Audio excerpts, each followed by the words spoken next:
Hi everyone, and welcome to Quality Shot, and welcome to our video. We're going to review day 4 of the test match between Sri Lanka and England, and it turned out to be quite an excellent day. So just quickly, before we go into the match, we've got Faizan joining me, Matt, and Arangan. So thank you for all joining us today, and we'll have quite a good discussion because it was quite an excellent day of cricket, and got a lot of talking points.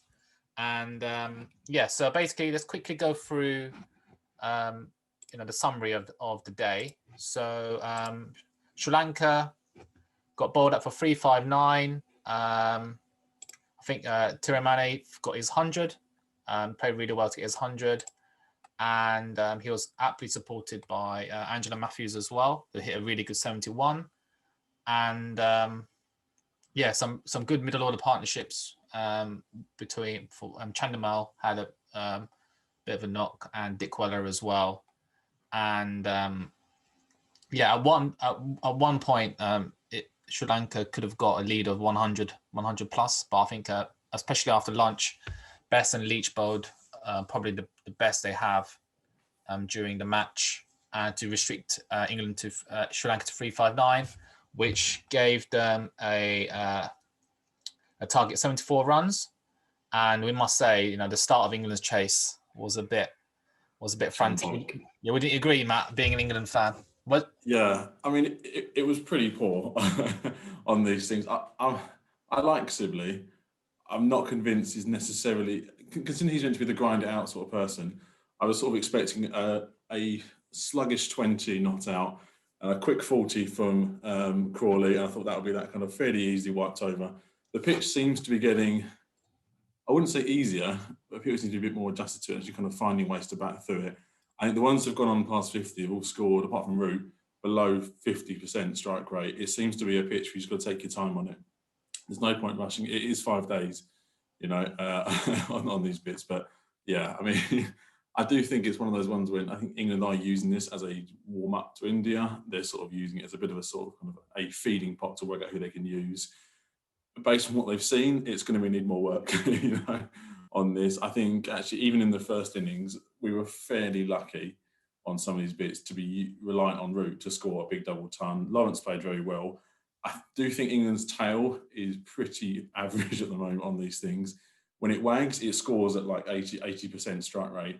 When it doesn't, it just gets noughts. It's all single figures. It's very much a quick slash and dash. So, I mean, the 50 or 40 runs they've got to get tomorrow is going to be no issue, on this. But it's not a great boding sign moving forward, but we'll see.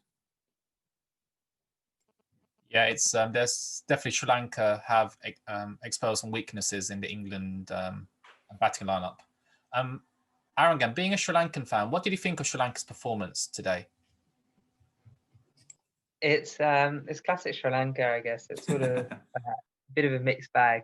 Some things I was quite impressed by the resilience of batsmen. Thirimanne did really well to get a century. Angelo Matthews also did quite well in the low order.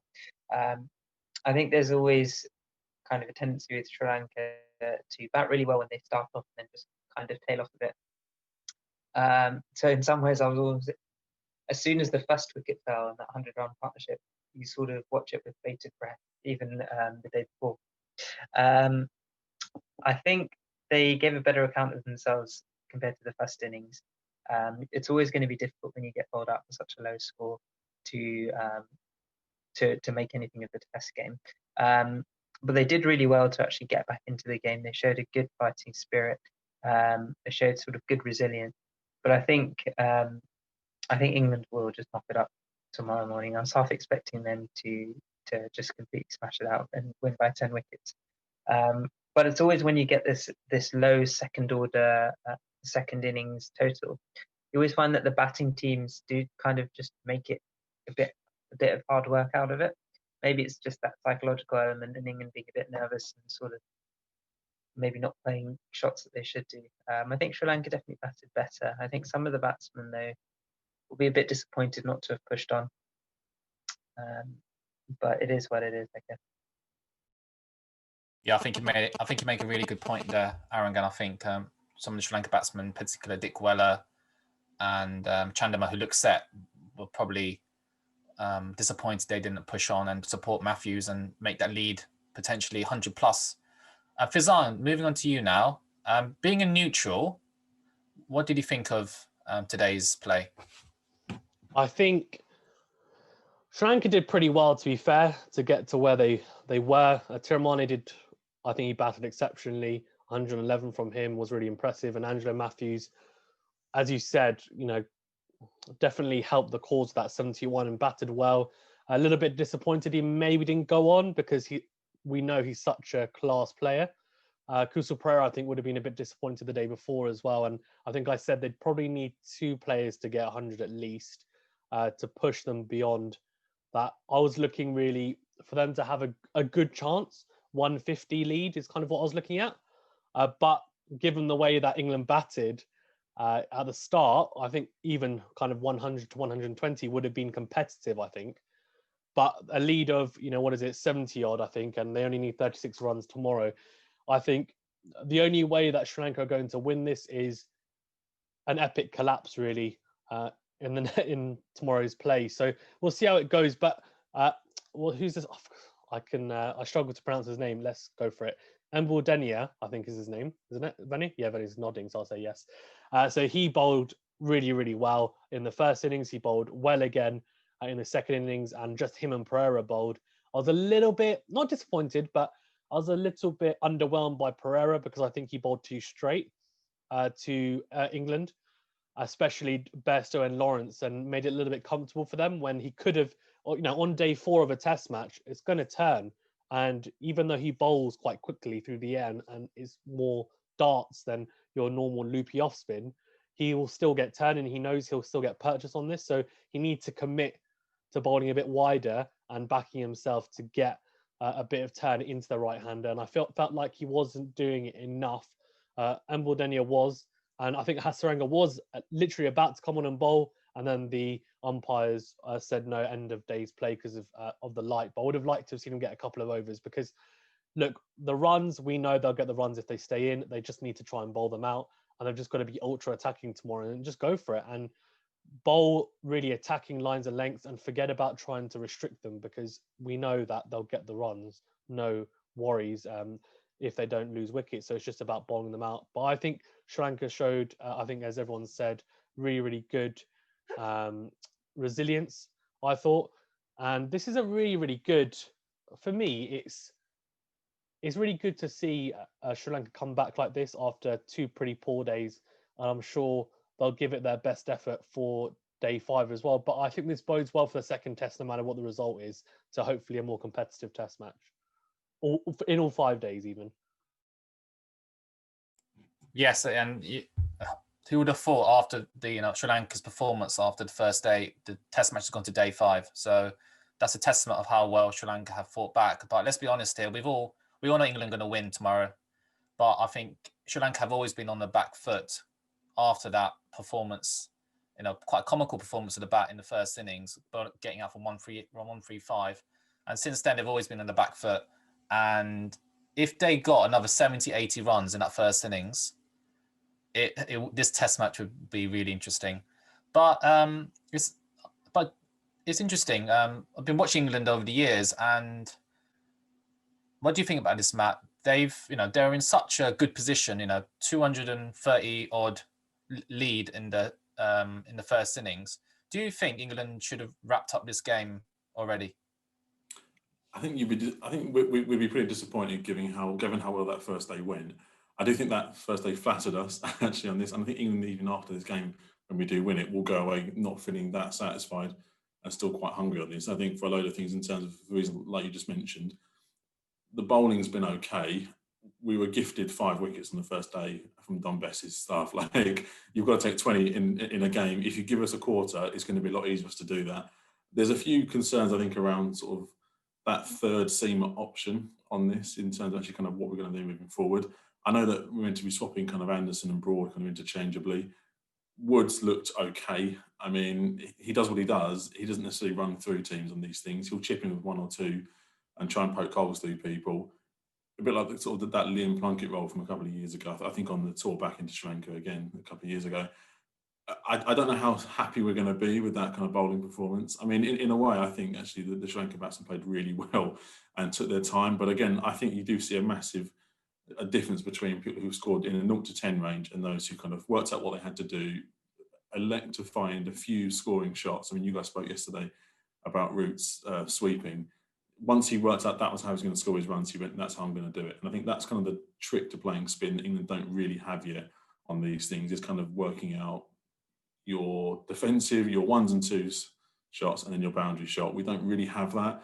Hopefully we find that from a few people. I mean, we've not really had it since Cook, to be honest with you, on these things. And I was looking back over the stats earlier in terms of batsmen with the most number of fourth innings runs, and Cook's the second all time on these things, because he had a method, he knew what he was doing, he was very disciplined in how he batted on these things. So I think we're going to come out of this happy that we've won, but feeling quite hollow, I think, from some of the performances. It's not necessarily been a spread load where we've gone, okay, well, we've really won.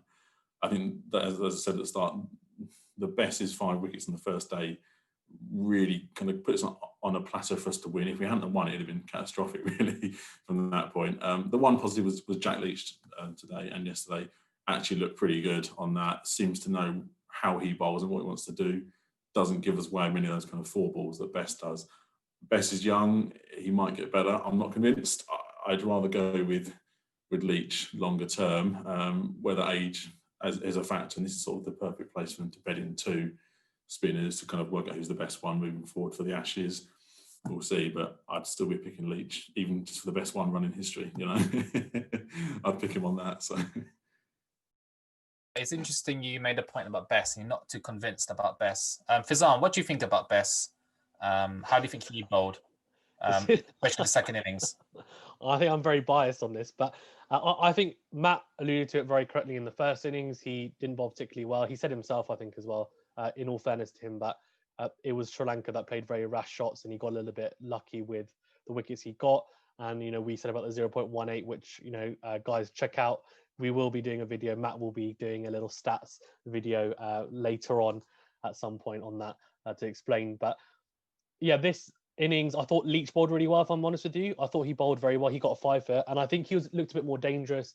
Best did bowl well in spurts. A couple of the wickets, though, I know, for example, I think it was Dickweller went to cut a wide ball from Best, and he could have just left it. And so I don't want to say that they're gifting him wickets, but I just feel like they played him quite well yesterday in day 3, Don Best.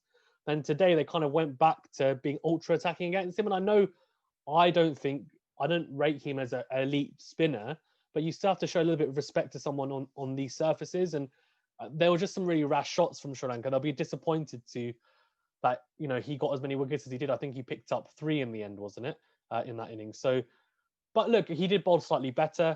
I think there are definitely question marks around him for the India tour, if I'm being honest with you. I would be surprised if when Moeen Ali comes back, if they don't go with Moeen Ali and Leach, they may still keep faith in Don Best because they are big fans of him. But I don't think he gives you that X factor on this surface that he should do. But he's still a work in progress. That's what I'd say. I don't think he gets people out. People get out against him. You know, it's not necessarily that he's deceiving people and he's kind of, you never get to feel like it's building up to a wicket, which I think you do get with Leach actually on some of these things. But yeah, I think he's okay. I do think he's what, 22, 23. He's pretty young. He plays at Taunton, which is one of the biggest spinning wickets in the circuit. He's going to be slightly flattered by some of those things. We'll see what happens. I mean, Swan was pretty average until he kind of hit a bit of a mark, and he just went over that next level. It happens. These people, they need to get better. They need to get older, stronger, you know, on these things. So we'll see. But Leach is the man.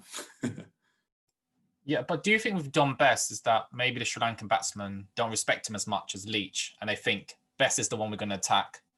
And yeah, and obviously that, especially that first innings, was, you know, getting that 5 wickets. What do you think about it, Arangan? Yeah, I think Sri Lanka didn't really equip themselves too well in that first innings, to be perfectly honest. I think it looked more like a mentality thing, especially when they were batting in terms of the shots they played, but then also when they were bowling as well. I mean, things like the fielding, they weren't very aggressive in the field. They weren't diving to necessarily save the singles. You could see a couple of fielders just jogging as a ball goes to the boundary, and it just doesn't really set you up too well. I think with Bess and Leach, the difference is Best does. It's really. I mean, it's really difficult for a young spinner when you just have to be super disciplined and you can't really throw away that many bad balls, even if you're not bowling a wicket-taking ball every delivery. You're strangling the batsman in terms of the runs that they can score.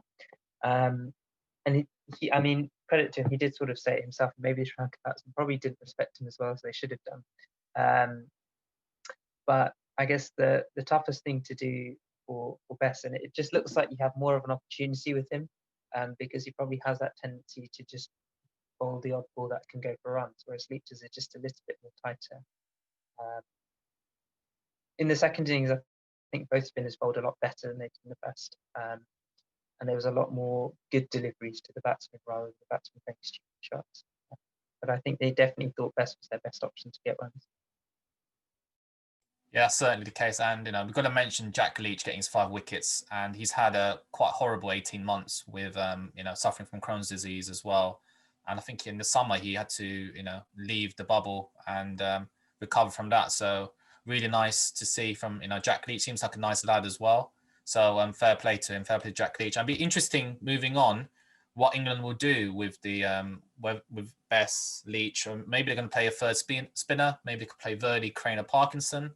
That is something they're going to, the selection panel will look into, especially as Matt said, playing against India, who, let's be honest, will probably give a sterner test than Sri Lanka have been doing at the moment. So I'm looking forward to India's series, that's for sure. One thing maybe I speak to Fizan about, Butler. I think we did a video before and we questioned his wicket-keeping. Maybe we questioned Folkes should be in there instead of him. Maybe Butler plays as a specialist batsman.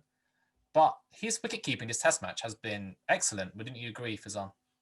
Yeah, it's been good. I've never been someone to say that he's a bad wicketkeeper. I don't think he is. I just think Folkes is just a level above. And I think Folkes is, in my opinion, one of the best around. But Butler is a very, very solid wicketkeeper. And he's shown that, he is clearly... So he took 1, 2, 3, 4... So 3 catches and a stumping, I think, in that second innings. So that's impressive from him. I must add, his stumping is his first of his career in test matches. That's stumping. Yeah. So, and I must say, I wasn't sure if that was out or not. So you know what? Someone actually mentioned. There's a podcast, a cricket podcast, and they mentioned Butler had, as you said, he hadn't taken a stumping, and I think it was over X amount of test matches, and that was quite a poor stat because. But someone also said, well, people like Bess, for example, do they get batsmen to come outside their crease? Because do they have that type of guile to do it? And he doesn't have that type of guile that someone like a Nathan Lyon or an Ashwin has, or even a Yasir Shah. He doesn't have that guile where he gets a lot of overs from the ball. So maybe that's why that will be a factor. But I do think Butler's keeping has been good in this test match. And hopefully it'll continue to be if they're not going to go to Folkes. Just quickly to briefly touch upon your point about Parkinson, Verdi and Crane. I don't know whether Moinani is going to be fit for the second test. I know that he's back out of quarantine. So I don't know whether he's able to, in terms of training wise, they might not look at him. I would be surprised if they go with one of those inexperienced bowlers in the second test, but we'll see. We'll see. I can see them potentially playing all 3 against India, as in Moin, Bess and Leach, if the conditions warrant it. But yeah, I think England will be happy with Butler's performance, and I think it will definitely help their cause, considering they didn't pick Folkes, because they could have been in a little bit of a spot of bother if he had made some mistakes, and people would have been saying, why have you not picked Folkes? He clearly is the more, he's the better glovesman overall. Yeah, that's for sure. And yeah, as you know, I'm a Surrey fan. I would love to see Folkes in a test team. And to be honest, I don't see what he's done wrong, Folkes, not to be in that team. But, that is test cricket. And, fair play to Butler. So, I think let's wrap this up now. So England are bound to get those 36 runs tomorrow. Hopefully Sri Lanka can put up a good fight, making it an interesting 1 hour to watch tomorrow. Any concluding remarks to make on behalf of England, Matt? And then I go to Arangan for Sri Lanka. Yeah, I sort of want to see Bairstow take over and prove that this is his spot to have, really, because I'm not convinced that he's earned that. I think it's been put on a plate. with a Yorkshire seal kind of stamped on front of it in my mind. I think I'd rather focus in. I think he showed what he could do previously. I don't see what he's done to lose the spot. So I'm looking at Bairstow to sort of take the ship and just go, right, let's go with this and it's all yours. Win it for us tomorrow. I mean, I know it's only 40 to do, but if he's the one who stands imperious at the end, I'd be more impressed than I would have been at the start of this. I was a bit dismayed when we picked him because I felt like we were going back 3 years, and he's had 70 tests, I think. It's incredible, and it's a lot, you know, when you've got younger people kind of waiting in the wings, so maybe a little bit better. But it should be a nice, comfortable win, hopefully, tomorrow. But we'll probably knock it off with 8 down, I suspect, tomorrow. So in a way, that'll make it more interesting. So we'll see how that pans out, really. Yeah, you made a good point about Bairstow, Matt, and that didn't help him by running out his captain during the second innings. That didn't help, and that was a ludicrous run out, given the circumstances. But I think it'd be interesting when Stokes comes back into the frame for the India series. Who will they pick? Will Bairstow be in that team? Will Folkes be in that team? Will Lawrence be in that team? I think Lawrence has made a good account for himself so far, and he will help his cause along with Bairstow if he finishes off that run chase tomorrow. So when that's maybe Pope and Burns are going to come back as well.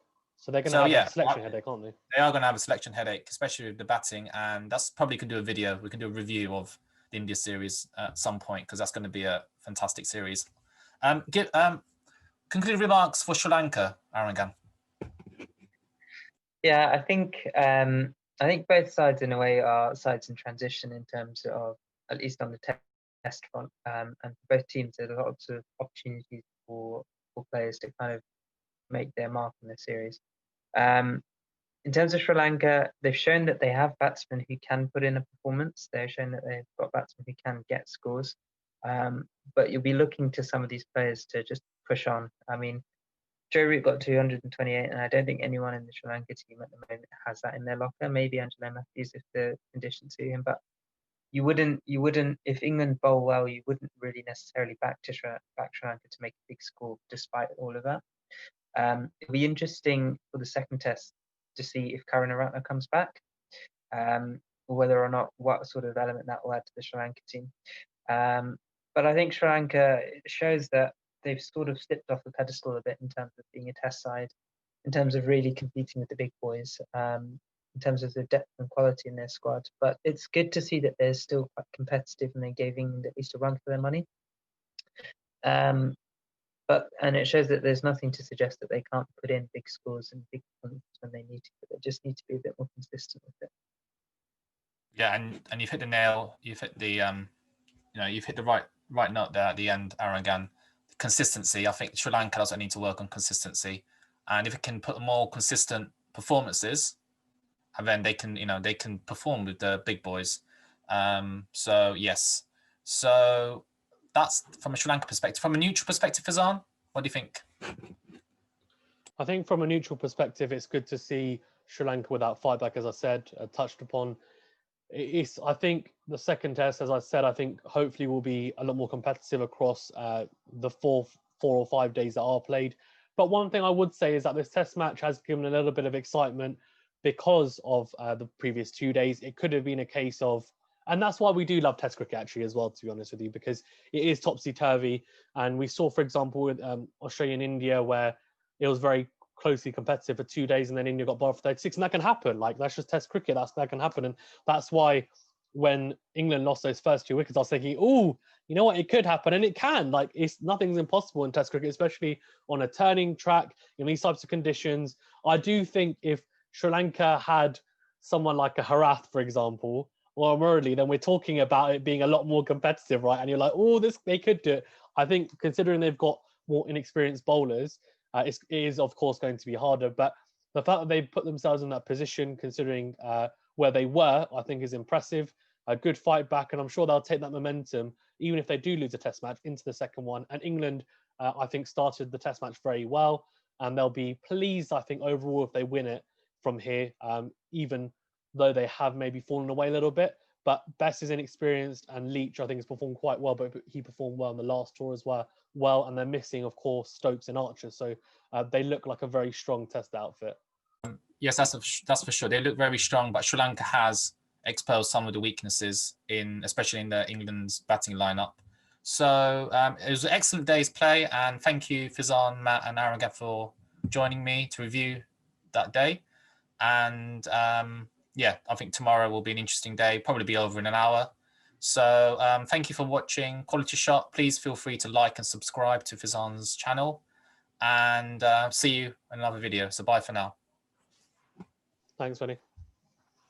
Sorry, I'm not Sangakkara. I meant to chuck that in at some point. I heard the hyping yesterday. Still recording. What was that?